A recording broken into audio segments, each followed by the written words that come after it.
नमस्कार, मैं हूं महेंद्र सिंह और आप देख रहे हैं कैपिटल हेडलाइंस। कैपिटल हेडलाइंस के इस खास शो T20 का चैंपियन में आपका स्वागत है। हमारे साथ वात्सल्य राय जी हैं, सीनियर जर्नलिस्ट। वात्सल जी, आपका भी स्वागत है। जी नमस्कार महेंद्र भाई, और सभी देखने वालों को भी सादर नमस्कार। और आपको तो पता ही है, बाकी लोगों को भी बता देना ठीक रहेगा कि जो जी, तो मैं तिकड़ी एक रही है। मिनट में आपका समय लेकर मैं बता देता हूं कि आज जी। T20 वर्ल्ड कप में जो है इंडिया और अफगानिस्तान की भिड़ंत होगी।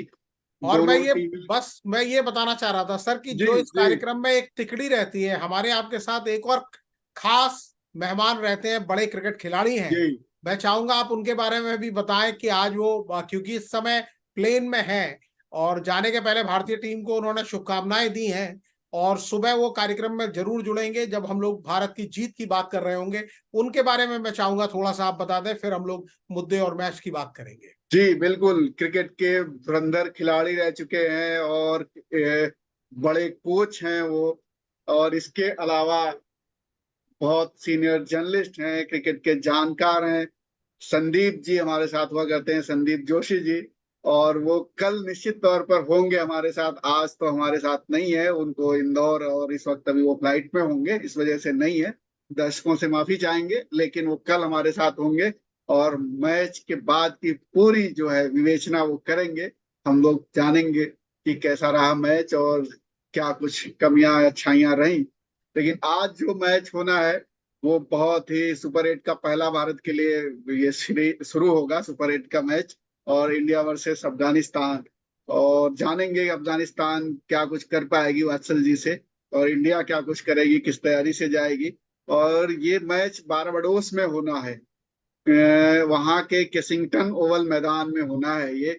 वात्सल जी, आप क्या देख रहे हैं? टीम इंडिया की क्या स्ट्रेंथ है? कैसा मुकाबला देखने को मिलेगा? देखिए सर, हम लोग चाहते हैं, देखने वाले सभी लोग चाहते हैं कि बड़ा ही एक क्रैकिंग मुकाबला हो, जिसकी उम्मीद भारतीय टीम के फैंस हमेशा चाहते हैं। और इस वर्ल्ड कप का जो खुमार है, अभी तक वो खुमार नजर नहीं आया है, क्योंकि एक तरीके से 20 टीमें खेल रही थी और 20 टीमों में से कई टीमें ऐसी थी जो क्रिकेट की नौसिखिया टीम जिनको कहा जाता है, जो रैंकिंग, रेटिंग, प्रदर्शन सारे पैमानों पर उस लेवल तक नहीं पहुंच पाई थी। लेकिन अब क्रैकिंग ऑफ द गेम शुरू हो चुके हैं, सुपर 8 का मुकाबला शुरू हो चुका है। और सुबह इसका हमने मुजाहिरा किया था जब मैच हुआ था डिफेंडिंग चैंपियन इंग्लैंड और मेजबान वेस्ट इंडीज के बीच में। और बड़ी उम्मीद की जा रही थी कि इंग्लैंड ने उस तरह का खेल इस टूर्नामेंट में अभी तक नहीं दिखाया था। लेकिन वेस्ट इंडीज की टीम बड़ी जबरदस्त फॉर्म में थी और सारे मैच जीतते हुए उसने सुपर 8 में जगह बनाई थी। लेकिन इंग्लैंड ने बताया कि वो T20 चैंपियन ऐसे ही नहीं है। पिछला वर्ल्ड कप जो उन्होंने जीता था उसमें भी वो आयरलैंड से हारे थे। उसके बाद सारी टीमों को पीटते हुए वो आगे निकल गए थे और चैंपियन बने थे। उस समय वो वनडे के भी चैंपियन थे, तो दो ट्रॉफी उनके साथ थी। वनडे की ट्रॉफी उनके साथ हाथ से पिछली बार छीन ली ऑस्ट्रेलिया ने, लेकिन उनकी कोशिश होगी कि ये T20 वो बनाए रखें। और आज उन्होंने इस तरह का प्रदर्शन भी किया। वेस्ट इंडीज की तरफ से 180 रन बनाकर 181 का टारगेट दिया गया था। इंग्लैंड ने 17.3 ओवर यानी कि 15 गेंद बाकी रहते ही महेंद्र जी वो मैच जीत लिया और बता दिया कि वो डिफेंडिंग चैंपियन है। तो मैं ये जो बता रहा था कि अब असली मुकाबले शुरू हुए हैं, क्रिकेट का रोमांच बढ़ने वाला है। भारत के लिए चिंता का मामला सिर्फ एक है और कोई नहीं है, कि भारत को सुपर 8 में जो 3 मुकाबले खेलने हैं 20 तारीख, यानी अभी से लगभग 1 घंटा 5 मिनट के बाद वो मुकाबला शुरू होगा। भारतीय समय के मुताबिक 8 बजे वो मुकाबला शुरू होना है महेंद्र भाई।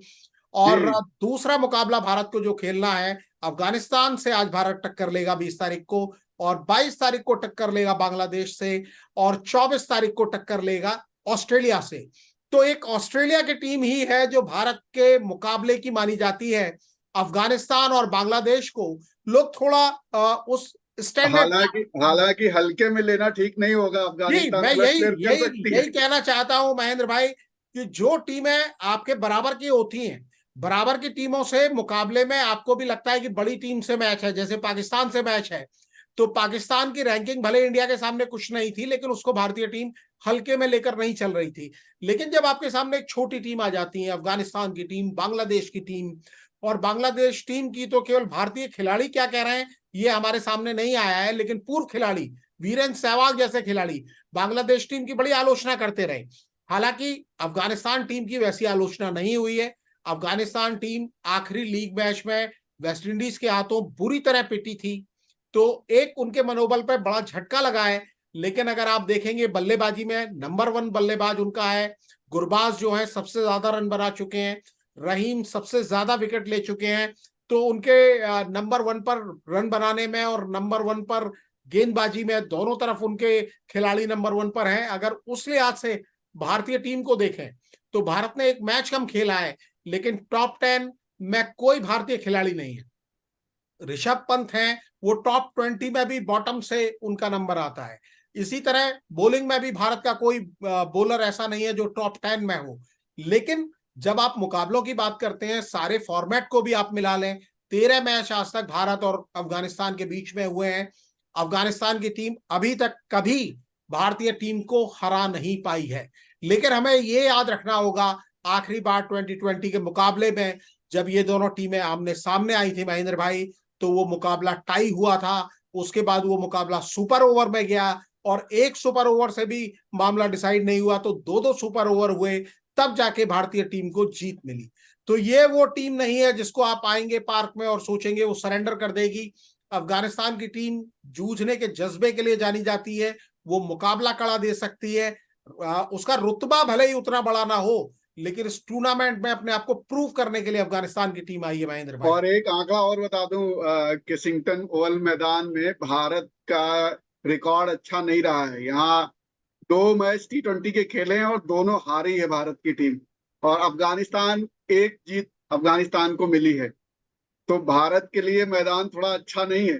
हालांकि अफगानिस्तान जैसी टीम है तो सारे भारतीय प्रशंसक तो ये चाहेंगे कि वो जीतेगी, और उम्मीद भी है वो जीतेगी, लेकिन मैदान ने जीत नहीं दी है भारत को। जी, भारत को नहीं दिया, और ये एक अच्छा मौका है भारतीय टीम के पास। अभी तक वो अमेरिका में खेल रहे थे जहां पिच मुश्किल थी, यहाँ आए बारबाडोस की पिच भारत के माकूल होगी, बल्लेबाजों के माकूल होगी। विराट कोहली जैसे बल्लेबाज हैं जिन्होंने अभी तक सिर्फ 5 रन बनाए हैं 3 मैच खेल के, तो उनके पास मौका होगा कि अपने आप को साबित करें। और बड़ी अच्छी टीम है अफगानिस्तान उनके सामने, क्योंकि विराट कोहली जब भी अफगानिस्तान के सामने खेलते हैं वो एक लय पा लेते हैं। उन्होंने एक सेंचुरी भी 2020 में जो लगाई है वो अफगानिस्तान के खिलाफ ही लगाई है। आपको याद होगा वो भी वर्ल्ड कप था 2020 का, यूएई में खेला जा रहा था। वहां से उन्होंने दोबारा, बहुत खराब फॉर्म में विराट कोहली चल रहे थे, अफगानिस्तान के खिलाफ जो सेंचुरी आई, उन्होंने मानो उनके लिए सब कुछ बदल दिया और वो फॉर्म लगातार जारी रही। तो शायद वो भी इंतजार कर रहे होंगे कि अफगानिस्तान की टीम आए सामने। ओपनिंग कर रहे हैं आजकल, सामना जरूर उनका फजल फारूकी से होगा, जो फारूकी सबसे ज्यादा विकेट इस टूर्नामेंट में ले चुके हैं। नवीन उल हक, जिनसे विराट कोहली का आईपीएल में एक बार विवाद हुआ था, महेंद्र भाई आपको भी वो जी विवाद याद होगा। हालांकि बाद के मैचों में आगे जाके अगले सीजन में नवीन उल हक ने विराट कोहली से माफी मांग ली, विराट कोहली ने भी उनको गले लगाया, दोनों खिलाड़ियों ने बड़े खिलाड़ी होने का परिचय दिया। तो नवीन उल हक उतने दमदार बॉलर नहीं है भारतीय बल्लेबाजों के सामने, लेकिन फारूकी से सावधान रहना पड़ेगा। और जिस तरह से टैकल किया वेस्टइंडीज के बल्लेबाजों ने, और खासतौर पे पूरन ने जिस तरह से छक्के छुड़ा दिए थे अफगानिस्तान के टीम के आखिरी लीग मैच में, वहां से सबक लेना होगा। फारूकी उस मैच में कोई विकेट नहीं ले पाए। भारत को सावधान रहना होगा अफगानिस्तान के स्पिनर्स से भी। राशिद खान खासतौर पर, जिनकी बड़ी चर्चा है, अफगानिस्तान के लिए खेलते हैं लेकिन वर्ल्ड क्लास बॉलर हैं, आईपीएल में भी अपना कमाल दिखाते हैं। और दुनिया में अफगानिस्तान के एक प्लेयर को जिन्हें सबसे ज्यादा लोग पहचानते हैं, फैंस पहचानते हैं, क्रिकेट समीक्षक पहचानते हैं, और कई लोग उनसे उतनी ही मोहब्बत करते हैं जैसे भारत के किसी खिलाड़ी से मोहब्बत करते हो। भारत में भी उनको स्टार का दर्जा मिला हुआ है और बड़ी गजब की बॉलिंग करते हैं। और माना जाता है कि दुनिया के शायद इस समय नंबर 1 स्पिनर राशिद खान है। तो उनसे भी सावधान भारतीय बल्लेबाजों को रहना होगा। लेकिन भारत की बैटिंग लाइनअप महेंद्र भाई इतनी लंबी है, और क्योंकि प्रेशर नहीं और है एक भारत के एक ऊपर। सवाल इसी में मैं जोड़ देता हूँ कि ये कहा जाता है कि यहाँ की जो पिच है स्पिनरों के लिए ठीक है, स्पिनर्स के लिए ठीक है, तो क्या कुलदीप यादव को शामिल करने की देख रहे हैं आप? जी बिल्कुल बिल्कुल। संदीप भाई आज हमारे साथ नहीं है, संदीप जोशी जी। वो तो यूएसए में भी कुलदीप को खिलाना चाह रहे थे आखिरी लीग मैच में, हालांकि कनाडा के खिलाफ वो मैच नहीं हो पाया। और किसी जमाने में देखिए ये कैसी हैरानी की बात है, एशियन कंट्रीज की यानी सब कॉन्टिनेंट की पिचेस स्पिन फ्रेंडली मानी जाती थी। और वेस्ट इंडीज किसी जमाने में तेज पेस बैटरी के लिए मशहूर थे, उनके जो तेज गेंदबाज थे वो दुनिया में मशहूर थे। और माना जाता था कि वेस्ट इंडीज की पिचेस हैं वो कातिल पिच है, इतनी तेज गेंद आती है। लेकिन आज जमाना बदल गया है, वेस्ट इंडीज की पिचें वैसी नहीं रह गई हैं, स्लो और स्पिनर्स को मददगार होती हैं। भारत दो स्पिनर्स को ऑलरेडी खिलाता रहा है। अक्षर पटेल खेल रहे हैं क्योंकि वो बल्लेबाजी भी कर लेते हैं। दूसरी तरफ रविंद्र जडेजा, वो तो बेहतरीन बॉलर, वर्ल्ड क्लास बॉलर हैं ही, वो खेल रहे हैं। तो तीसरे स्पिनर की जगह अगर बनती है तो एक पेस बॉलर को कम करना होगा। तो कॉम्बिनेशन को कप्तान को देखना होगा कि सिराज को बाहर बैठाएं, जो कि अपने आप में मैच विनर है इस जी। वर्ल्ड T20 में, मददगार पिचों पर भी वो प्रदर्शन नहीं रहा, या अर्शदीप को बाहर बैठाएं। अर्शदीप ने आपको हालांकि याद, अर्शदीप ने बड़ा कमाल किया है, तो शायद। जी, पिछले मैच में 4 विकेट वो ले गए थे और शुरुआत में ही कामयाबी दिलाते हैं। और भारतीय जी। कप्तान हमने लगातार देखा, जो अमेरिका में मैचेस खेले जा रहे थे वो अर्शदीप से ही बॉलिंग की शुरुआत कर रहे थे। और चेंज बॉलर के तौर पर जसप्रीत बुमराह, जो उनके सबसे बड़े हथियार हैं, उनको चेंज बॉलर के तौर पर तीसरे नंबर पर वो गेंद थमा रहे थे। तो इसलिए कप्तान के लिए ट्रिकी फैसला होगा कि क्या सिराज जैसे मैच विनर को, क्योंकि हमने कई बार देखा है उन्होंने श्रीलंका का, पिछले वर्ल्ड कप में भी हमने देखा जिस तरह से अकेले दम पर तहस नहस कर दिया था। मोहम्मद शमी नहीं है भारतीय टीम के पास, तो भारत के पास जो विकल्प है, क्योंकि हार्दिक पांड्या ने एक कप्तान को विकल्प दिया है, वो बिल्कुल मेन बॉलर की तरह गेंदबाजी कर रहे हैं। तो कप्तान के पास एक मौका है कि अर्शदीप या सिराज, इनमें से उनको पिक करना होगा, चूज करना होगा। क्योंकि बल्लेबाजों में से किसी को बाहर बैठा के आप कुलदीप को नहीं ला सकते, क्योंकि आपको बैटिंग लाइनअप भी लंबी करनी है। और शिवम दुबे को लगातार खिलाया गया क्योंकि वो छक्के मारने के एक्सपर्ट माने जाते हैं महेंद्र भाई। जी। एक मैच में उन्होंने जरूर सूर्य कुमार यादव के साथ मिलकर भारतीय टीम को जीत दिलाई, लेकिन बाकी उनका यशस्वी जो का भी मतलब इस्तेमाल करना चाहिए। करना चाहिए, लेकिन मुझे ऐसा लगता है कि ये जो ओपनिंग पेयर है जो बन गया, रोहित शर्मा तो खैर मेकशिफ्ट ओपनर के तौर पर उनको आजमाया था महेंद्र सिंह धोनी ने 2012-13 में, और तब से उन्होंने अपनी जगह को सीमेंट कर लिया। अब विराट कोहली भी ओपनिंग में आ रहे हैं, तो विराट कोहली भी मुझे नहीं लगता कि वो ओपनिंग से हटना चाहेंगे। तो यशस्वी जायसवाल की अगर कोई टीम में जगह है तो वो ओपनिंग करते समय ही है। लेकिन हालांकि अगर, विराट कोहली ओपनिंग में कुछ कर नहीं पा रहे हैं। जी, लेकिन अब मैंने दो तीन चीजें बताई कि एक तो ये यूएसए वाली पिच नहीं है, जो आपने देखा था कि वहां की जो ड्रॉप पिच थी न्यूयॉर्क की, जी। बड़ी खराब पिच थी, बल्लेबाज वहां खेल नहीं पा रहे थे, गेंद को समझ नहीं पा रहे थे, अनइवन बाउंस था। तो विराट कोहली उस पर फंस के रह गए, उन्होंने ज्यादा गेंदें भी नहीं खेली। अगर आप देखेंगे पहला मैच जो उन्होंने खेला था उसमें उन्होंने सिर्फ एक चौका लगाया। दूसरा मैच जो उन्होंने पाकिस्तान के खिलाफ खेला उसमें सिर्फ एक रन बना पाए। तीसरा मैच जो यूएसए के खिलाफ था, जहां एक डर था कि कहीं कोई उलटफेर ना हो जाए, वहां वो गोल्डन डक पर चले गए, पहली गेंद पर आए और वो 0 पर चले गए। तो 4-5 गेंद उन्होंने खेली हैं, अनफॉर्चुनेट रहे हैं। लेकिन यहाँ बदली हुई पिच है और अफगानिस्तान का बॉलिंग अटैक महेंद्र भाई, उनको बड़ा रास आता है। और और यहाँ यहाँ एक और चीज है जो राहुल द्रविड़ ने कही है कल की, जो बॉलिंग अटैक है बड़ा अच्छा होने वाला है, क्योंकि उनके पास, अफगानिस्तान के पास बहुत अच्छे गेंदबाज हैं। तो राहुल द्रविड़ ने तो पहले ही बता दिया है कि भाई हल्के में मत लेना इस टीम को। बिल्कुल, कोई भी कोच कहेगा कि अफगानिस्तान की टीम, जैसा मैंने, हम लोग भी अभी रिकॉर्ड की चर्चा कर रहे थे कि गुरबाज नंबर 1 बल्लेबाज है, सबसे ज्यादा रन बना रहे हैं। हमने पिछले वनडे के वर्ल्ड कप में भी देखा कि गुरबाज जम जाते हैं तो वो दूसरे जो बॉलिंग अटैक है उसको तहस नहस कर देते हैं, बड़ा गजब के खेलते हैं, संभल के खेलते हैं। बाकी जो उनका बैटिंग लाइनअप है वो उनका साथ देता है। इसी तरह फारूकी, जो सबसे ज्यादा विकेट ले चुके हैं, और उनके जी। पास दूसरे गेंदबाज भी हैं, राशिद खान का हमने जिक्र किया। तो कोई भी कप्तान चाहेगा, कोई भी कोच और कप्तान चाहेगा कि उनके जो खिलाड़ी हैं वो अफगानिस्तान को ऐसा ना समझें कि कोई नौसिखिया टीम है, नई टीम है और उसको जाएंगे आप हरा देंगे। आपको खेलना पड़ेगा। और उसका एक एग्जाम्पल सेट किया वेस्ट इंडीज ने। वेस्ट इंडीज के बल्लेबाजों ने आखिरी मैच में ये दिखाया, लीग मैच में, कि अफगानिस्तान के बॉलर्स को कैसे टैकल किया जाए, उनको हावी ना होने दिया जाए, क्योंकि एक्सपीरियंस उतना नहीं है महेंद्र भाई।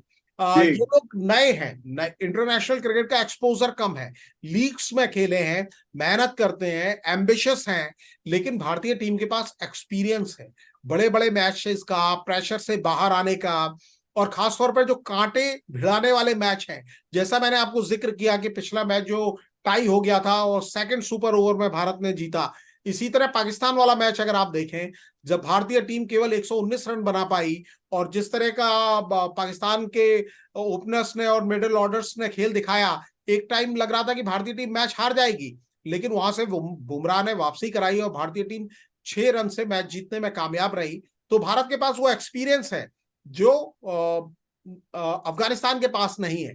लेकिन हमें ध्यान रखना होगा, ये 20-20 ओवर का मैच है, अगर आपके कोई भी 5-10 ओवर खराब चले जाते हैं तो आपके पास वापसी के मौके कम होते हैं। और भारतीय टीम 2007 के वनडे वर्ल्ड कप में ऐसा झटका झेल चुकी है, जब बांग्लादेश और श्रीलंका, जो कि भारत से कमजोर टीमें मानी जा रही थी, उनके हाथों हार कर भारतीय टीम पहले राउंड से ही बाहर हो गई। उसके बाद टूर्नामेंट के फॉर्मेट्स बदलने लगे और ये अश्योर किया जाने लगा कि ब्रॉडकास्टर के लिए भारतीय टीम का बने रहना टूर्नामेंट में जरूरी है। तो ये कोशिश की जाने लगी कि कम से कम भारतीय टीम सेमीफाइनल तक तो पहुंचे। हर ग्रुप से 2 टीमें पहुंचनी है, जो सुपर 8 में 2 ग्रुप बनाए गए हैं। तो भारत के साथ लकीली केवल एक ही बड़ी टीम है, ऑस्ट्रेलिया। बाकी उनको केवल अफगानिस्तान और बांग्लादेश से जीतना है और वो सेमीफाइनल में पहुंच जाएंगे। और बहुत हद तक ये माना जा रहा है, और आज के मैच से बहुत कुछ क्लियर भी हो जाएगा महेंद्र भाई। वेस्ट इंडीज में जी भारतीय टीम आ गई है, यहाँ पर खेलने का भारत को बड़ा एक्सपीरियंस है। विराट कोहली, रोहित शर्मा, सब लोग यहाँ खेल चुके हैं, पिचेस के बारे में जानते हैं, बुमराह भी यहाँ जानते हैं। और राहुल द्रविड़ ने तो दोबारा जब वो खेल रहे थे एज ए प्लेयर, तो उनका जो बैड पैच था उससे बाहर आने के लिए वेस्ट इंडीज के ही ये सब मैदान थे जहां पर वो बैड पैच से बाहर आए थे 2012 में। तो एक कोच भी आपके पास ऐसा है जो इन पिचों को, कंडीशंस को जानता है, और वो आपको गाइड कर सकता है कि कैसे आप आगे बढ़ सकते हैं। तो जी, आज आज क्या उम्मीद कर रहे हैं? जी मैं उम्मीद करता हूं कि अगर रोहित शर्मा यहां टॉस जीतेंगे तो पहले वो बल्लेबाजी चुनेंगे। भारतीय टीम अपना पहले फायर पावर दिखाना चाहेगी बल्ले से, और भारतीय बल्लेबाजों ने अगर 200 प्लस का कोई स्कोर बना दिया, जो कि नामुमकिन नहीं है, भारत की जो बैटिंग पावर है उसको देखते हुए, बैटिंग लाइनअप बहुत स्ट्रांग है और बनाना भी चाहिए। अगर आप इस टूर्नामेंट को जीतने के लिए देख रहे हैं, तो अगर आप अफगानिस्तान के खिलाफ उस तरह से खेलते हैं, भले आप अफगानिस्तान को हल्के में ना लें, लेकिन उसको सिर पे भी ना चढ़ने दें, क्योंकि आपको बताना पड़ेगा कि वर्ल्ड क्रिकेट में या T20 क्रिकेट में भारतीय टीम की नंबर 1 रैंकिंग है, और आपको उस ब्रांड का क्रिकेट खेलना पड़ेगा। आप दुनिया की सबसे बड़ी क्रिकेट लीग चलाते हो, IPL चलाते हो, तो आप अफगानिस्तान को सम्मान दीजिए, लेकिन मैदान के अंदर सम्मान मत दीजिए। वहां उसी तरह का जो वो डिजर्व करते हैं, जिस पोजीशन पर वो हैं आज की तारीख में, वैसा ही खेलना चाहिए। और अगर दम लगाकर भारतीय बल्लेबाजों ने बड़ा स्कोर बना दिया, तो अफगानिस्तान को के बल्लेबाजों को रोकने के लिए भारत के बॉलर्स बिल्कुल तैयार रहेंगे। बॉलर्स आपको निराश नहीं करेंगे। अभी तक जो भी भारतीय खेमे में निराशा है, वो बल्लेबाजी की तरफ से है, गेंदबाजों की तरफ से नहीं है। तो और आज चौके छक्कों की उम्मीद की जानी चाहिए कि, बिल्कुल और की आज जानी चाहिए। और रोमांचक पिछले मुकाबले की। मैच में जैसा आपने जिक्र किया था हाईएस्ट रन गेटर का, तो मैं जी आपको बता दूं कि कोहली और रोहित शर्मा दोनों ने ही T20 में बराबर बराबर रन बनाए हैं। बिल्कुल जी 4042 रन रोहित शर्मा के बल्ले से निकले हैं, 4042 रन ही विराट कोहली के बल्ले से निकले हैं। तो दोनों बल्लेबाज समान रन बनाकर एक साथ खड़े हुए हैं। तो आज दोनों बल्लेबाजों की एक कोशिश होगी, और हम तो दुआ करेंगे कंपटीशन हो जाए एक दूसरे को पीछे छोड़ने का, और नीचे के बल्लेबाजों को मौका ही ना मिले, क्योंकि बहुत दिन हो गए हैं भारतीय बल्लेबाजों के बल्ले से चौके छक्कों की बरसात देखे हुए। क्योंकि आपको यूएसए का मैच भी याद होगा, जहां पर सूर्य कुमार यादव खेले, रोहित और विराट कोहली और पंत तीनों बहुत सस्ते में आउट हो गए थे। लेकिन जब सूर्य कुमार यादव और शिवम दुबे खेले, तो वो भी वनडे स्टाइल में बल्लेबाजी कर रहे थे। जिस बल्लेबाजी के लिए वो मशहूर है, उस तरह की बैटिंग नहीं की। तो आज उनके पास हाथ खोलने का मौका है, हाथ जी। दिखाने का मौका है, आगे की तैयारी को परखने का भी मौका है महेंद्र भाई। तो मैं तो यही चाहूंगा कि भारतीय टीम टॉस जीते, रोहित शर्मा टॉस जीते, पहले बल्लेबाजी करें, और भारतीय टीम एक बड़ा स्कोर बनाए, तो मजा भी आएगा इस टूर्नामेंट को में भी एक नई जान आएगी। बिल्कुल, और भारतीय फैंस तो इंतजार कर रहे हैं एक रोमांचक मुकाबले का और चौके छक्कों की बौछार का, और खासतौर पर अपने जो स्टार खिलाड़ी हैं उनके बल्ले से निकले चौके छक्के। तो देखना होगा इस मैच में अब किस तरीके का रोमांच रहता है। बहुत थोड़ी देर में ये 8 बजे शुरू हो जाएगा, 50 मिनट बाकी हैं, और उस वक्त हम सब मिलके देखेंगे। और दर्शकों से मैं चाहूंगा कि आप प्लेइंग 11 बनाइए और डालिए हमारे कमेंट बॉक्स में, बताइए कि आप किन को देखना चाह रहे हैं और क्या देखना चाह रहे हैं, क्या होनी चाहिए भारतीय टीम। कमेंट करके जरूर बताइए, और नए हों तो सब्सक्राइब कर लीजिए फिलहाल और इस। महेंद्र भाई, मैं बस जी। जाते जाते एक चीज कहना चाहूंगा कि मैं अपने देखने वालों से कहूंगा कि वो मैच देखें, मैच के टर्निंग पॉइंट उनकी नजर में क्या है वो देखें। कल सुबह जब हम दोबारा जुड़ेंगे तो संदीप जोशी जी, जो कि जाने माने क्रिकेटर रहे हैं, क्रिकेट कोच हैं, क्रिकेट राइटर हैं, और उनकी कितनी तारीफ की जाए वो कम है, वो हमारे साथ होंगे। और ये एक मौका होगा, ये जब भी वो होते हैं वो एक ऑनलाइन क्रिकेट क्लास की तरह होता है, और वो हमारे कुछ लोगों के कमेंट हम उसमें शामिल करेंगे और उनसे सीधे जवाब लेंगे कि वो क्या बिल्कुल समझते हैं। बिल्कुल, उनसे सीधे जवाब लेंगे, और दर्शकों से बिल्कुल ठीक कहा आपने, कमेंट करके हमसे सवाल पूछ सकते हो और हम संदीप जी से वो सवाल पूछेंगे। तो अभी फिलहाल इस शो में इतना ही, और कल फिर मिलेंगे सुबह। संदीप जी होंगे, वात्सल जी भी होंगे हमारे साथ, और हम लोग फिर एनालिसिस करेंगे कि कैसा रहा मैच। और फिलहाल इस शो में